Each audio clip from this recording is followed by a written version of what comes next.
FITA if I ask my landlord to enter the basement apartment against their wishes? I live on the main floor of a house with 3 units, upstairs, main, and basement. The house is quirky, and one of those quirks is that I can't use more than 2 things in my kitchen at the same time, or it trips a breaker.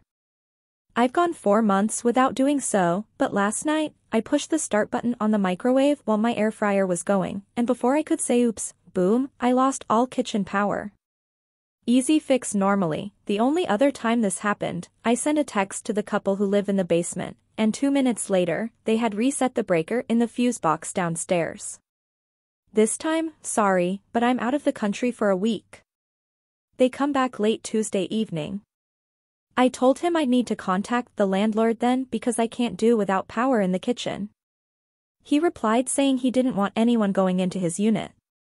We've had a really friendly rapport, they are both super nice, and I wanted to respect their wishes. He suggested I use an extension cord to keep the fridge going, which I did, but have since learned that's a fire hazard. I moved microwave etc. out into the living room temporarily. I could do this, I thought, and just live with it for a few days. After all, it's my mistake, right?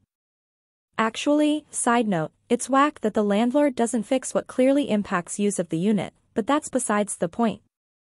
Try cooking every meal you want to enjoy with only one thing on at a time. Fortunately, I'm not much of a cook, so I make do. But I woke up this morning and thought, wait a sec, why should I have to endure this just because the guy downstairs doesn't want the landlord entering his unit? That's a pretty unfair expectation he's dropped upon me, is it not? So I'm about to pick up the phone and ask the landlord to reset the breaker so I can have my kitchen back. But before I do so, thought I'd ask the community, if I do, would I be wrong?